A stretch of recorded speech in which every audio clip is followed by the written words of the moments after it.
A little bit late. Get my agenda out of here. Okay.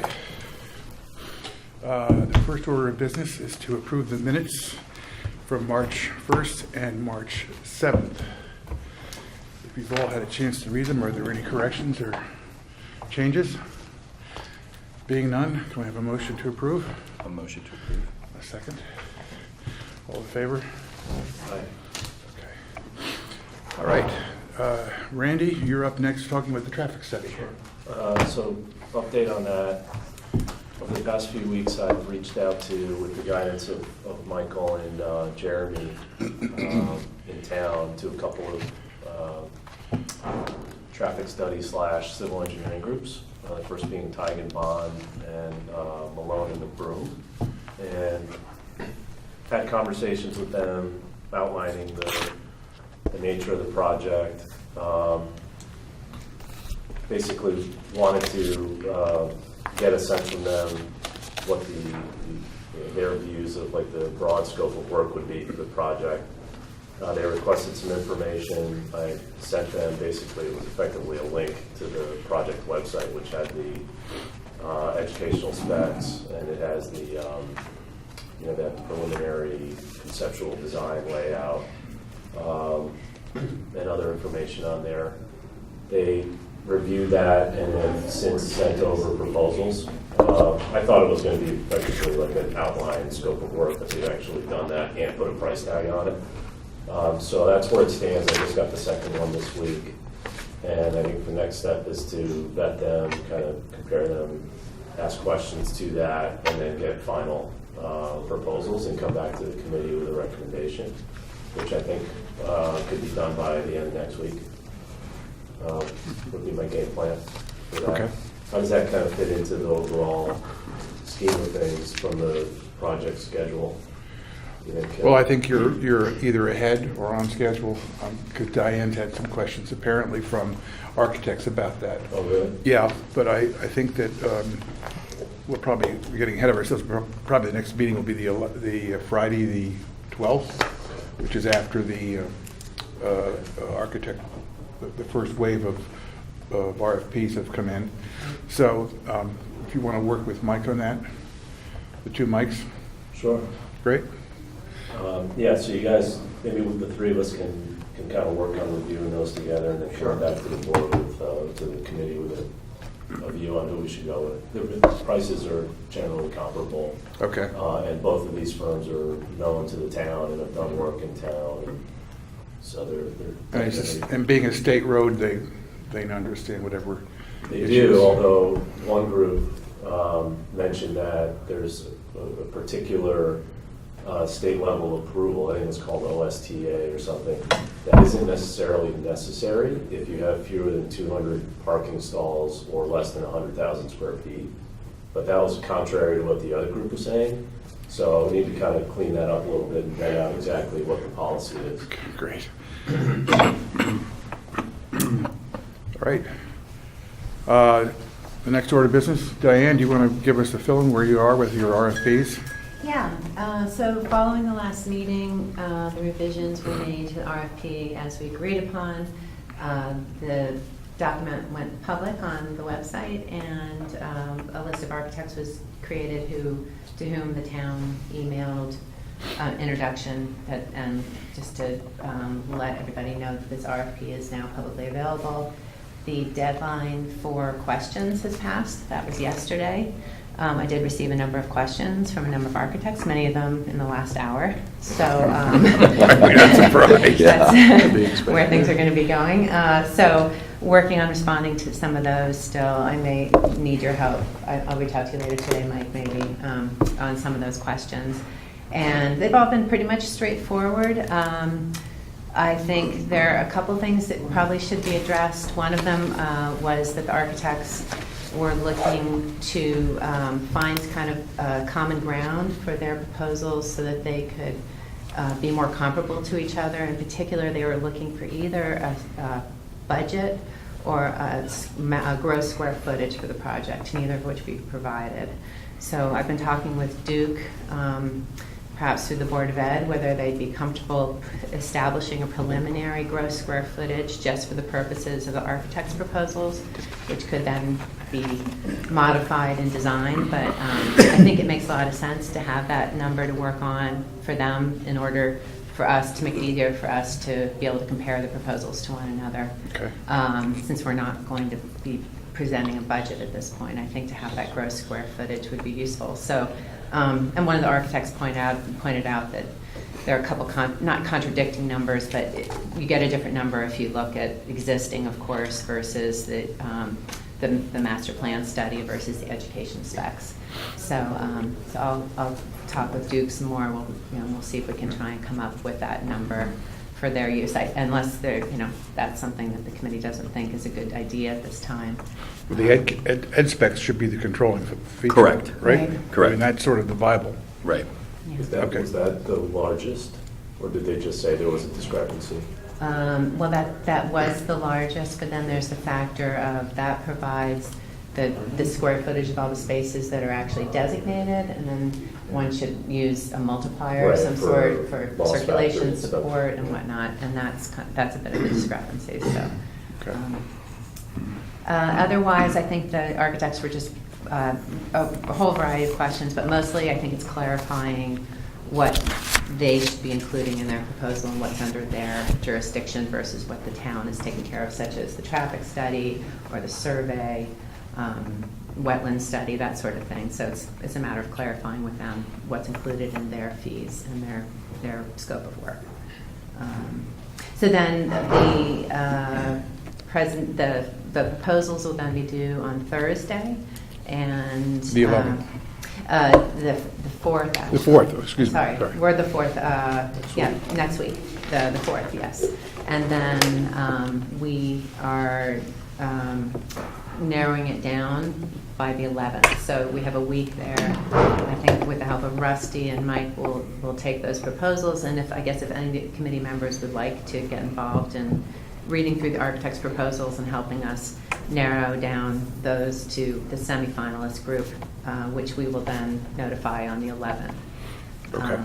We'll go through and spend some time with those. And then we have a meeting on the 12th, at which time we can discuss how to take it from that smaller semifinal group to the finalists through presentations, and interviews. Good. So that's where we are at this point. Are there any questions or comments? What was the outside date to try and pick one? The final selection 23rd. was the 23rd, yes. And a contract in May? Oh, I'm sorry. So presentation by finalists on the 9th, and then the 23rd was actually the award of agreement. And I imagine selection would immediately follow the May 9th presentation by the finalists. May 9th, okay. Yeah. Any questions? We had a proposal, actually Mike Lynch got a proposal from Hygienics. Do you want to talk about that, Mike? Do you want to come to the table? No, I'm fine. Okay. Hygienics is the environmental consultant that the school district and the town use almost exclusively. And they're familiar with the building. One of the principals from the company came out and just walked the site at Oxbridge to review all the areas that would have to be looked at. He's already done a preliminary study on the window caulking for PCBs that may be in, well, we know they're in some of the caulking. He knows where we are as far as where all the piping goes in the building and what would have to be sort of destructive testing to, see how many linear feet of piping within a wall may or may not have asbestos. There was an extensive abatement project done there in the late 80s, early 90s. So there's no roofing, there's no floor tile, there's no floor glue. All visible piping has been abated. And the piping in the walls, what we could see, it seems like it has fiberglass insulation, not asbestos insulation.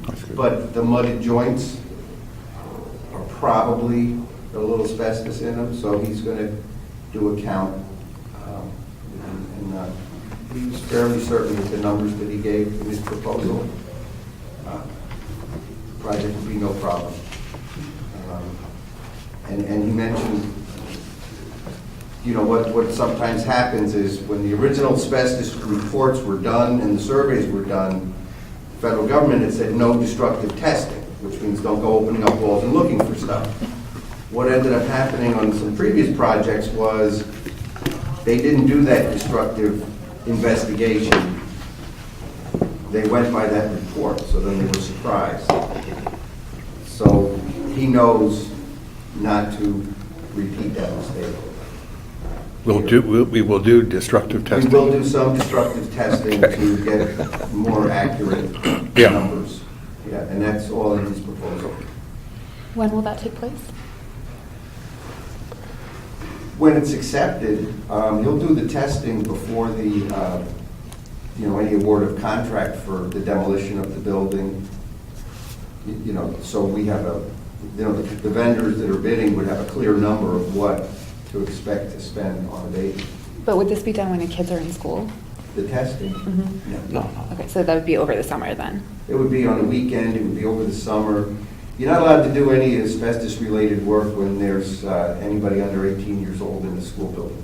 But what's the period as far as, like, as soon as they seal it, it's safe for the kids to come back the next day or a weekend? There's not like a... Yeah, what the destructive testing would be, they would, you know, cut a small hole where they see the pipe from the ceiling going down the wall. They cut a small hole in the wall and look in there with probes and see what's there. They're not going to like pick at stuff. You know, if they see a mudded joint that they put on a pipe elbow in 1965, they're going to assume that's asbestos because there's probably a 99% chance that it is. But they're not going to sit there and pick it apart and test it. So it's really more investigatory work. That's correct. But Rather- then it's resealed? Yes, that hole would then be sealed up. Absolutely. But back to Katie's question, when do we actually do the testing? When, in our scheme of things that we're talking about? I mean, how far out? When the architect starts designing the actual project Okay, with this construction manager, that's going to be something that you have to take into consideration, along with, you know, pulling up the oil tank. right. Things like that. So it becomes part of the bid that goes out, or when we try to come up with our... Cost estimate. You know, if we come up with a cost estimate, that cost, we'll have a hard number to put in that. So we should do this over the next month or so, or 2 months. I would Month or two, say yeah. by the, you know, beginning of June. Right. You want that survey done. Okay. And, you know, we could shoot for the April break. Well, do we, everyone's had a chance to look at the proposal. Does anybody have a question on that? Are we prepared to approve it right now? So I have a question. Is there any overlap in this work to the actual abatement contractor? Or is there any, you know, any kind of cost savings or anything to bundle that with? Or is it always handled as kind of distinct, you know, consultant that creates the scope and then abater? It's usually two separate people, so there's no conflict or nobody padding their own proposal. Okay, It's usually done this way. all right. Are there any questions about the proposal? You've all had a chance to look at it. Maybe if you want more time, we can put it off till the next meeting. I'd vote we move ahead. Yes. We should get this going. Second. Okay, do we have a motion to approve? I'll move that. John Second. and Rusty second. All in favor? Okay. Thank you very much, Mike, for bringing that up. All right, the next part is more of our conceptual discussion. Rusty, you're going to talk about project management options. Yeah. I tried to keep this as relatively simple as possible. Diagrams are always a good way to do that. Extra copies out here? Anybody else? You guys want?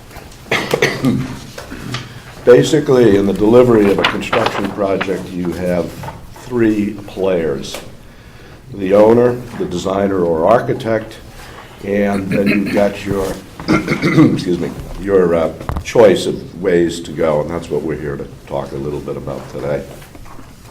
I might add that these are very simple diagrams. The owners also may have consultants on board for specific items that they're not comfortable doing themselves or don't have the time to do or whatever. A good example, it may be going to the State Board of Ed and get the grants and all that. We may have someone to there. So it's not just the owner alone. The designer, Diane discussed a little bit. So let's go to the options. I put the 4 major options. There are other variations of these, but these are the 4 basic ones that need to be looked at.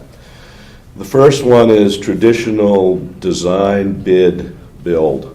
That's a general contractor. And in that scenario, the architect designs the project all the way through design, development, construction drawings. They then put it out to bid for a contractor to build it. And it's done under a lump sum manner. It's one contract. The contractor is responsible for the trades, the subcontracts. They're contracted to him, so all the owner gets is the point of contact. The single one is the general contractor. It's simple. It's been done many, many times. It has a few drawbacks, however. Number one, and then you can read these later, but number one is they don't participate in the design of the project. And so you get a project that has not necessarily been vetted for constructability. And you don't have a second set of eyes, the guys that are going to build it, looking at it while it's still in design development. This often, I don't want to say always, leads to change orders. And that's one of the real problems with this approach.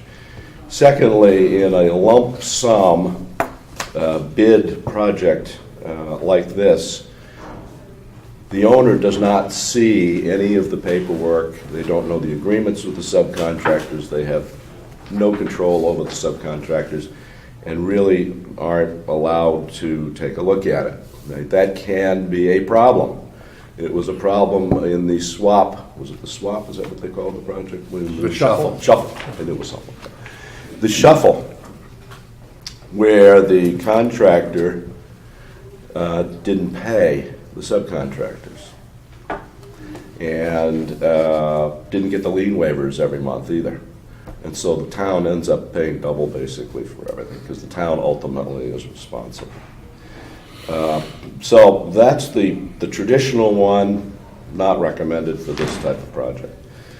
Way over to the right is design build. This is a growing area, particularly in Europe, not so much here on big projects. It really is for small projects. So what it is, an architect or designer and a contractor form their own entity. Either as a company they do it, or they just do it for a particular project. And so you have the only one point of contact for the owner, and that is through the designated representative of the design build firm. For small projects, it's pretty good because you got very good coordination between design and construction. They're, again, usually lump sum contracts. They can get stuff done pretty quickly. For a big project, they're not really designed for that. The major problem here is there's no checks and balances. You need a construction manager or someone other than the owner looking over the shoulder of the architect and vice versa, so that there's a checks and balances there. Again, it's for small projects. I wouldn't recommend it for this. So really what we boil down to is the construction manager agency and the construction manager at risk. A construction manager works for the owner. That's the key difference. He's looking out for the well-being of the owner. He does not benefit from change orders, which is a biggie. and he benefits from a project that comes in on time and in or under budget. They start, the key is they start at the same time the architect does. And in some cases, I've seen you hire the construction manager first, and then he helps get the architect. So this guy, this company is the key driver here. The difference between the two is a construction manager agency. As you can see by the diagram, the owner has direct responsibility for the subcontractors. So it's a lot more work for the owner. It's their responsibility to make sure they get paid on time. Now the construction manager helps with all this stuff, and it works fairly well. We did this on the middle school because construction manager at risk was not allowed at the time we did the middle school. Move over to the construction manager at risk. It's the same type of person, all that stuff. The difference is the construction manager is responsible for the subcontractors. And he pays them. They're under the construction manager's purview. And this almost always is accompanied by a guaranteed maximum price, a GMP. A GMP is sort of like over at the design build contractor, it's a lump sum essentially, but it's quote unquote guaranteed. Doesn't mean there won't be change orders, because there are. If they are initiated by the owner, then that gets added to the project. But what you don't get is all these design and constructability type of change orders, which can kill a project. If you look at the second, you can kind of see where I'm going here, I think. Page. This is a construction manager at risk, which is what I would recommend. And I know Mike is favorable to this type of arrangement. And that is the owner, and you'll see the reason I will put this diagram in here is he's working under a flat fee during the construction, pre-construction stages. Working with the owner, working with the architect, there's a dotted line, there's a lot of communication. And what you end up with is a set of drawings and specifications that are much, much tighter than you get in any of the other methods. And the reason is that because the construction manager is at risk, he's responsible for that guaranteed price. He wants those drawings to be as accurate as possible, and the specifications to be as accurate as possible. So there's a real incentive for him to pay close attention and give it the time that it needs.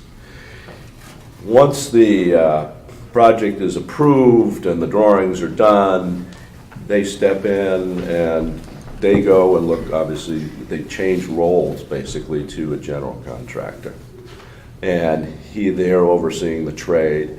Now, in this instance, he's not going just after the lowest price subcontractors. He's going after the best value, which includes quality and price, and it makes a big difference. Let's see what else.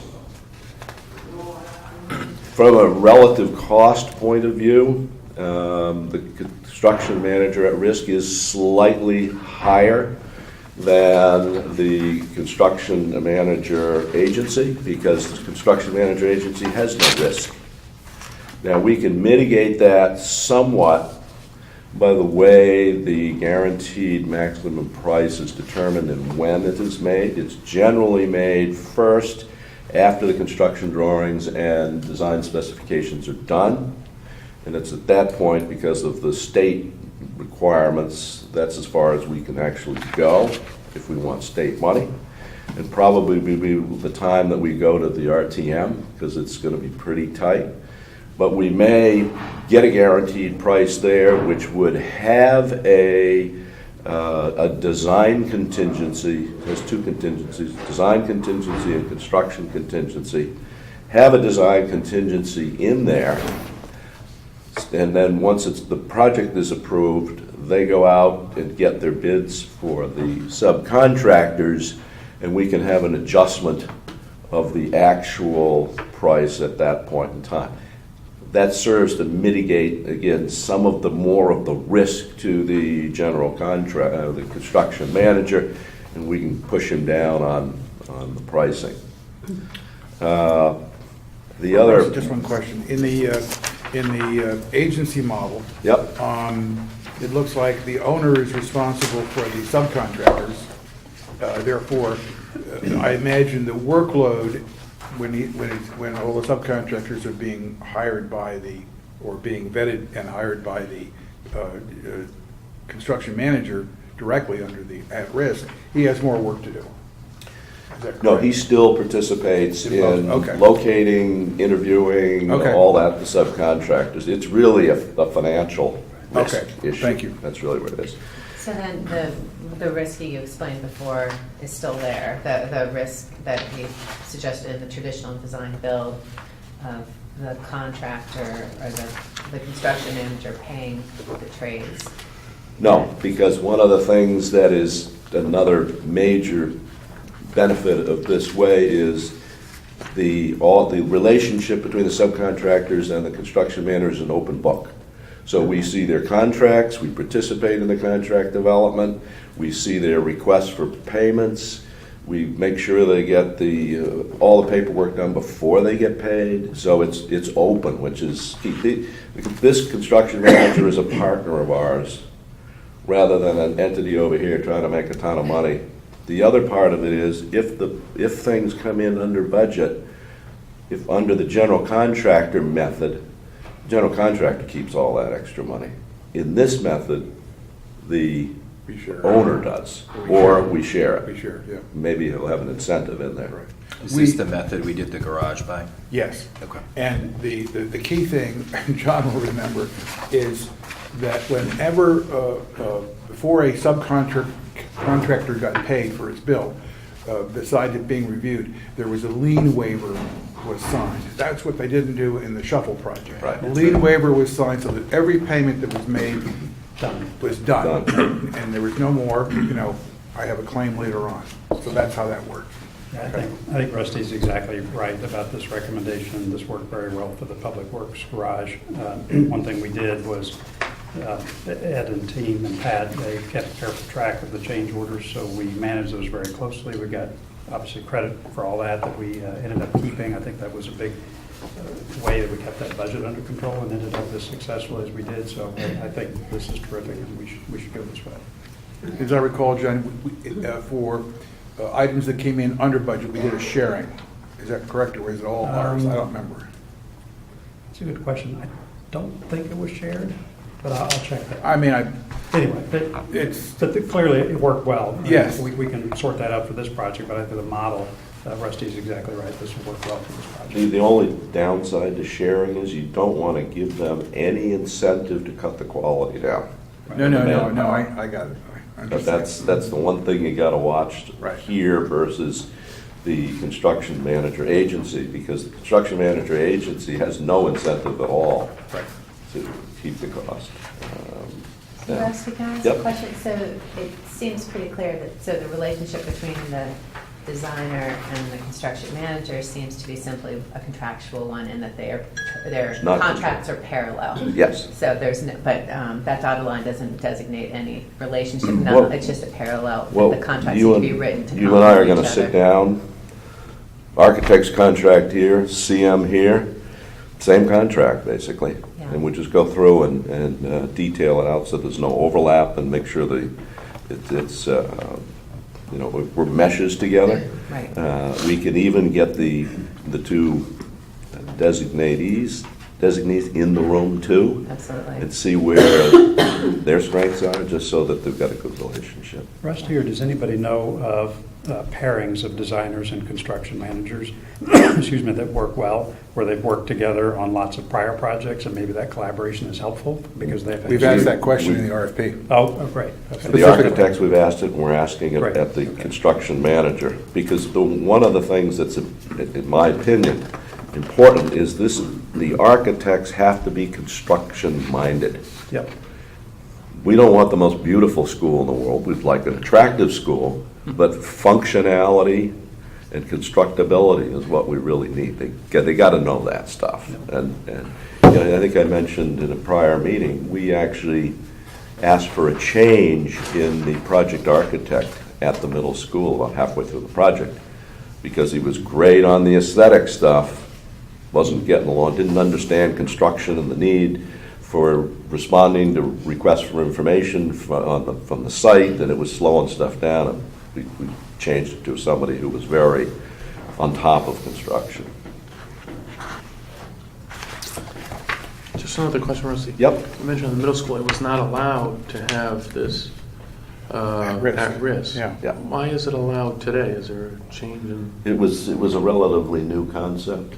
And as I said before, there are other concepts here that are out there now that aren't allowed.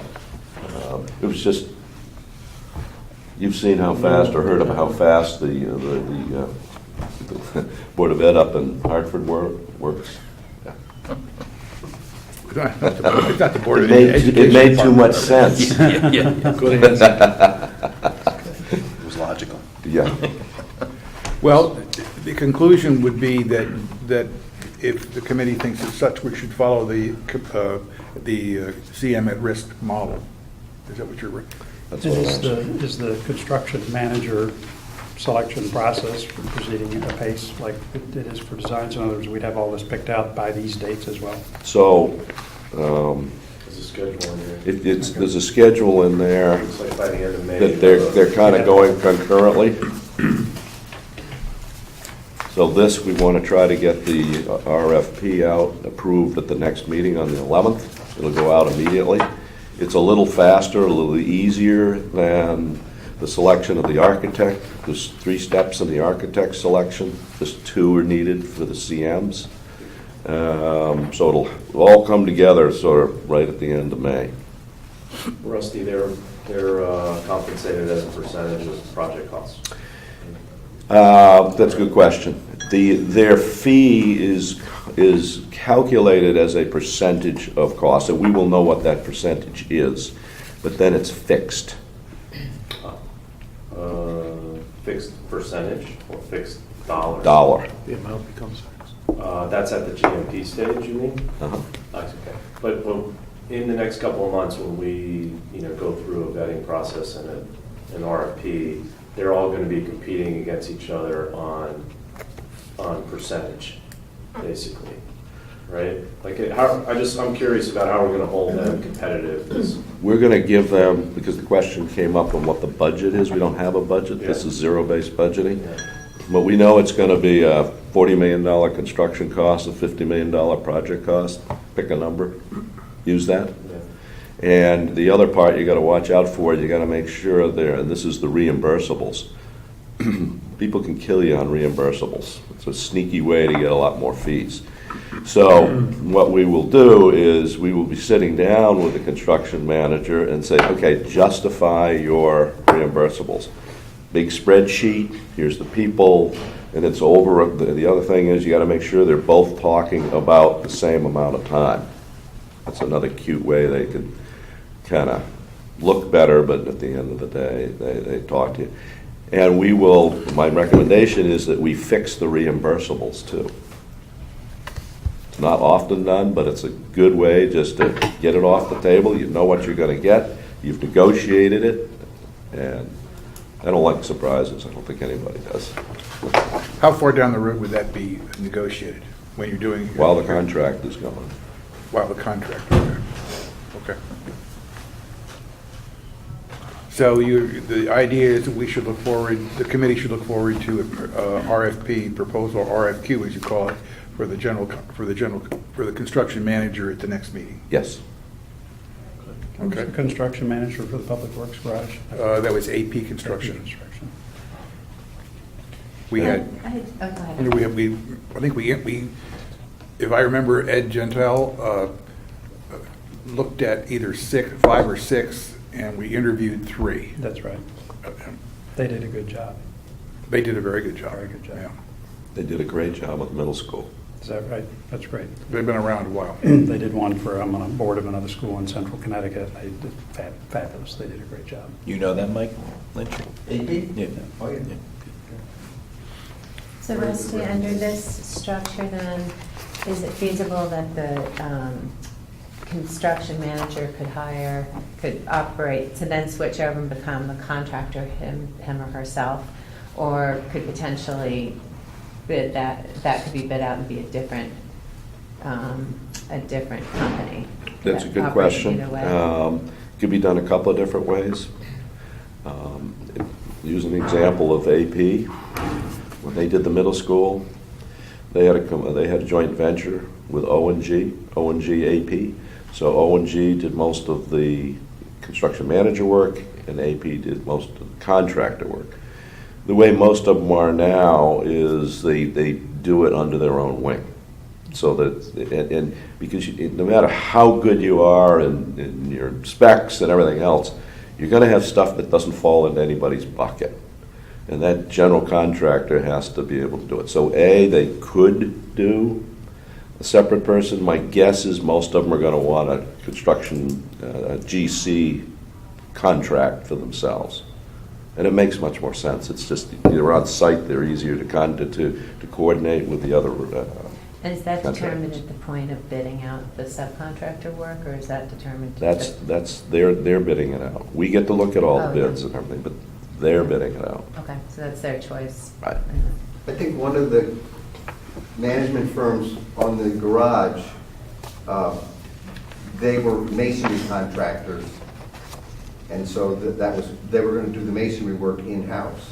But all the other GC type work, case work, demolition, site work, et cetera, they were going to subcontract. Right.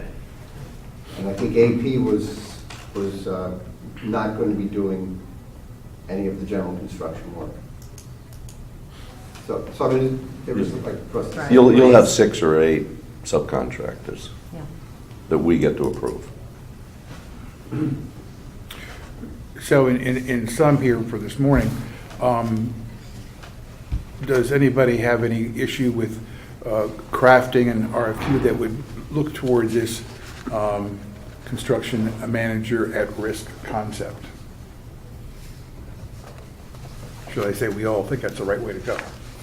Yes. Okay. Fair enough, Rusty, you've got your work cut out for you. Thanks.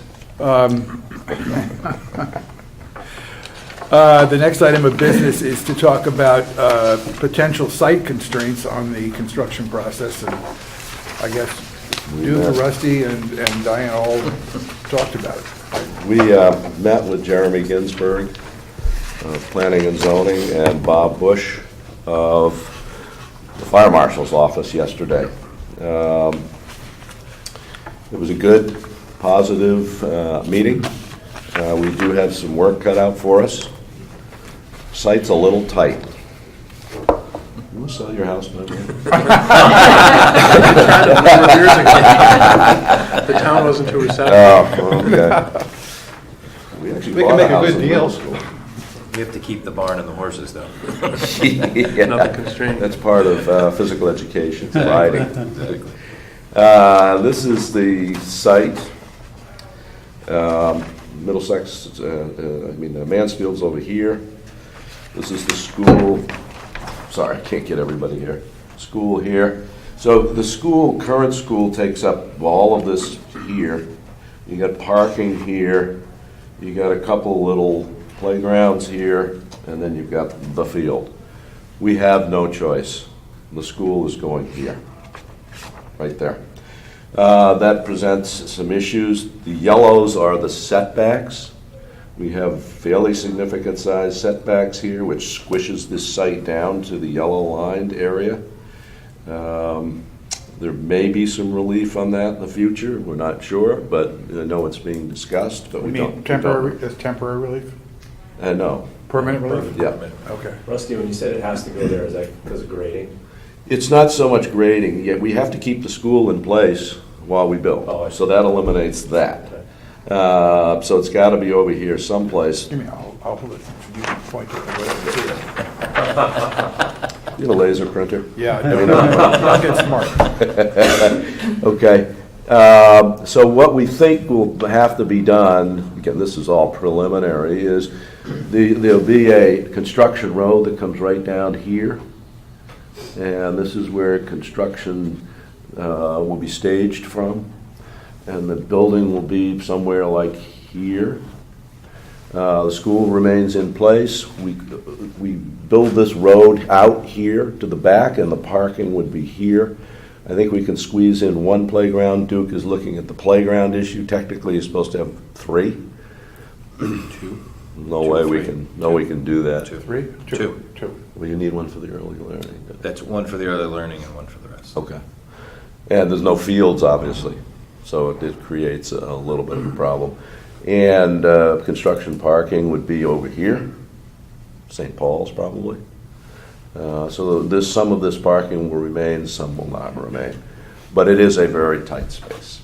The building the maximum footprint is 86,000 square feet, I looked that up, which is actually a little smaller than the initial drawing. But it is what it is. A good thing that came out of it, there's only a little piece of wetlands over there, it won't interfere with anything, That's which is good. up in here? Yep, right where your finger is. Okay. Yeah. And then we would have to go Which for we a, haven't gotten the updated site plan. No, We this assume this that's is this is the case. 1996 one. Yeah. Yeah. I think the surveyors were out yesterday, by the way. Oh, there should be done shortly. And this is residential just to the west there of that. we confirmed with, part of the meeting yesterday was to confirm with Jeremy that the open green space was there any potential to use it, to swap, and there is none. It's not owned by the town. Right. Oh, it's not? It's No. not owned by the town. So he said But if it's you private- went. It's privately held. Correct. Yes. That was part of the green space as part of the development of those houses in there. It's not potentially sellable either as a separate piece. It's owned collectively by those Right. houses that are adjacent to the And open space. even if you got them all on board to sell it, you're talking, if you get it approved, year and a half. It's not likely. Got it. Not likely. So it's not something the town can say, sure, you can use it for 2 years and put it back in condition that you found it, and we'll be happy with that. It's owned by a consortium of homeowners. Correct. Okay. So that's kind of where we are. The original drawing and the master plan had, a part of it is 2 stories. Most assuredly, we'll have 2 stories on this building. There's just no way, because the projected size of the building is 50% higher than what it is now. Total square footage. It's a lot. Good, we need it. Yeah. but, Get every last bit of it. Just a couple of other things, KIP particularly, that they're suggested, came up in the conversation we need to look at. We need to look at the old septic system and where it is and how do we remove it and all that. Secondly, the solar panel system, Mike, you may know something about that. Are we still under any obligations if we get state funding or CLMP funding to keep that going? And what's the status of it? Does the inverter still work? And Oh, it still works, it definitely works. The original contract, I have to look up the exact paperwork. I couldn't find it yesterday. It was put on the roof in '09 or 2010, just before I started working here. And I believe it's a 20-year contract. We do not own the panels. right, that's what I thought. We buy the generated electricity at a reduced rate. And then it's, not coming in on our Eversource bill. Which buildings are they on? Oxbridge and the gymnasium in the high school. I mean, at Oxbridge.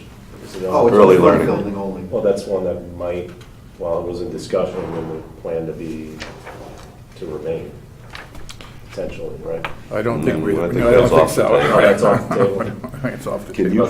you drag out the paperwork on that? Because that's a financial obligation Yeah.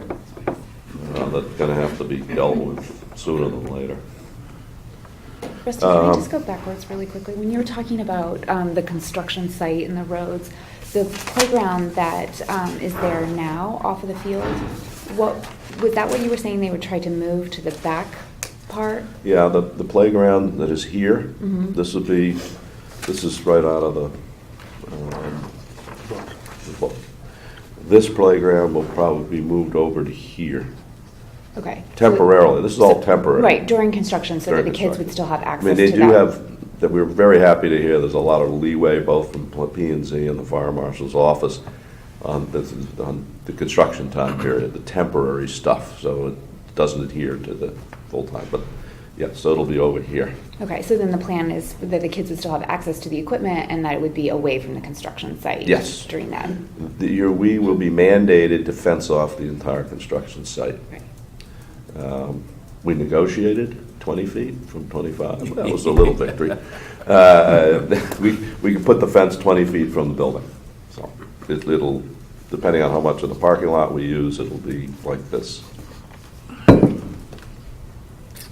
And also with regard to during construction, this also came up at the meeting, which I think you should be aware of. We discussed at the foreign committee that during construction, we may violate the 20% Coverage. maximum site coverage allowable, in which case we will need to go to the Variance. zoning variance board for variance, should that be the case. But we should be able to determine that at some point in design whether that's going to be, but pretty likely we're going to need that variance.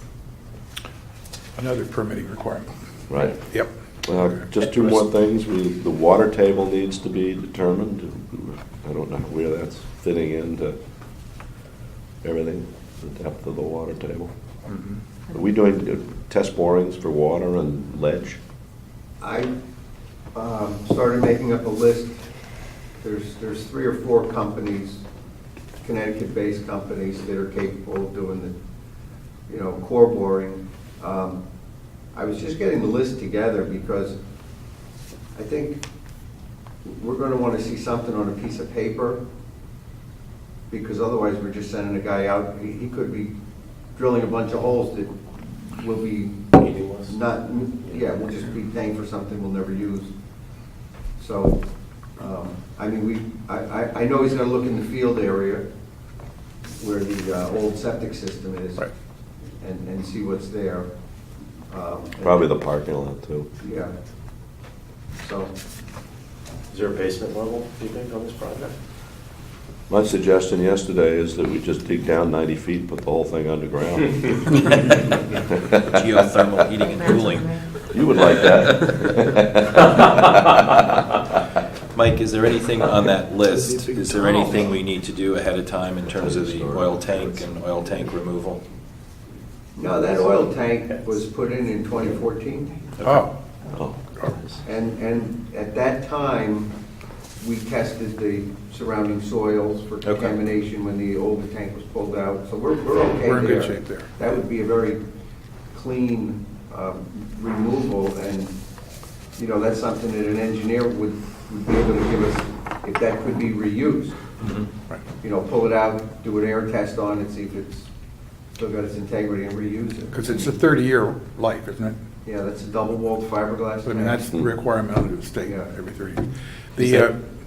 I was going to say, to do the borings and all that stuff, you need the site plan to be updated that you're waiting for we I get the survey. get the survey in, and then we'll talk about hiring the people to do the borings and sampling. Okay. Bob Bush also reminded us that the school is an emergency shelter with a generator, so we just have to take that into account when we do design. And that's what I was going to ask, is that generator something can be part of the new school, the generator that's up there? Yes, that Yeah. generator is 3 or 4 years old. Okay. Fired by It's diesel. oil, okay. Lastly, the suggestion by Jeremy asked us if we're going to be looking at other schools. I said, yes, we are. Someone's going to put together a list, I guess. He recommended the new school on Route 7 in New Milford as one to look at.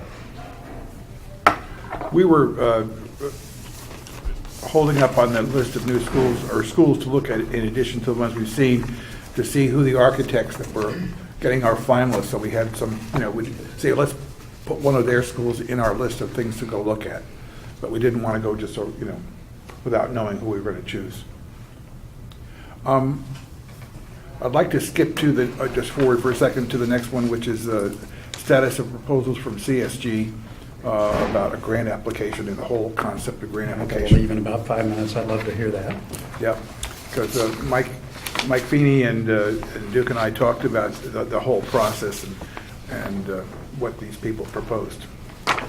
Right, so the proposal from CSG, Chris Craigle, and I talked to him and said, we're on hold right now, but they will walk through, I think the fee was a little over $10,000. They'll walk through the whole process of the state application grant. In their proposal there, they felt they could do it within the timeline for the June 30th deadline for the state. I think based on just Rusty's presentation this morning in terms of what we have to do in terms of hiring construction manager, costs, and different type things, that June 30th date just doesn't work with these timelines. I think it would be incredibly tight, and I don't think we would have the numbers we need to go to the RTM and the Board of Finance if we're going to do it that way, which seems to make sense. And then the other conversation was some of the firms that we'll be looking at actually do this process also as part of their overall management process of the project. Some of the construction firms. Some of the construction firms, exactly. Okay, that's great. So in the meantime, I finally got through to the state, and I have an appointment scheduled April 11th to go up to the construction office up there of grants through Senator Duff's office. He connected me to Costas and Angela up there. So I went back and forth with them, and if we have the updated survey, the ed specs, the RFPs, I'm going to go up there and lay that all out with them, and they'll go through the process and get some more insight into that. And then, the bill is moving through the legislature in terms of the governor's bill that may push and change this whole process out. But if you read through that legislation too, it also looks like the goal there is to provide less money to towns that technically can afford some of these type of projects. So Any update on the potential for pushing back the extension from the June 30th? that's going through the legislature right now. That's in the governor's bill. So that we'll know about that. Hopefully by the end of June as the process goes. But Okay. pushing it back, in the proposal the governor's created, and I sent all of you his bill, it was only about, the September 1 was the push-out date, but that was only if you were a school that was a regional school, or applying for a regional It's type not going school, to affect us anyway. which would not affect us. Now, whether that language changes so that everybody gets a September 1 push-out date. Right. I mean, that would give us some breathing room. The big problem would, again, and it was pointed out at our Board of Selectmen meeting, and Kate Bush, who's not here this morning, but she emphasized it, is going to the RTM with a conceptual design only, and I don't think our architect, if we hire him, could even Right. get to a conceptual design that fast, that we all would agree upon, and have vetted and all that stuff. Getting to a conceptual design and a cost estimate, and going to the RTM with that number is so, Howard, we're not gonna do it. loosey-goosey. We're not gonna do it. Okay, so we have to go to the Board of Finance first. Right. We already, that road is blocked. Right. So John, the other thing that, before you run out, the other thing that in speaking to Mike Feeney and Mr. Lynch too, is that just the overall process has changed up there, and it is, I think our words, a cumbersome, very administrative process to submit all this paperwork, so. And to keep track of it once you're if you're in the process, keeping track of every bill you pay and everything else. So there was almost a conversation about what that would look like from an FTE standpoint in terms of what the administrative needs would be to go through this whole process. So hopefully I'll come back from the state with more insight and more information, and I think it's part of the question and the process we should ask these construction managers as to their involvement. I'm sure all of them that have built a school in Connecticut has gone through it. Yeah. And then we'll continue to monitor the legislation. Okay, thank you. You gotta go? Thanks, guys. Yeah, I gotta go. Thanks. Thank you. Thanks. All right, going backward on the agenda about the timeline, the chart that Rusty put together here is kind of our timeline Gantt chart. And the reason you have it in your hand is to to look at it and see if we've missed any activity in the near term. And if we have, just add it, write it in. And also to start filling in who's responsible for what areas or what group you think is responsible. And then the coding goes at the bottom of the day of the month it starts and the day of the month it finishes. And when there's a meeting in red, whatever, just put M for meeting. And if everyone could take some time and go through this to add to what Rusty's put down so that by the time you all meet again, it's beginning to get filled in. Because this is sort of our game plan chart. Okay? Perfect. Is that enough? That's enough on that right now? Okay. Is there anything else that we want to talk about this morning? I'll entertain a motion to adjourn. When's the next meeting? The 12th? I'm sorry, the 12th, Friday the 12th. Will be after Right. Diane receives all of the RFPs. Or it's chosen, excuse me, it's chosen the, Yeah, I was gonna say that, yeah, that will be, and you can just, that'll be sort of a discussion at that time. yes. Do I hear a motion to adjourn? Motion to adjourn? Second. Second, all in favor? Aye. Thank you all very much.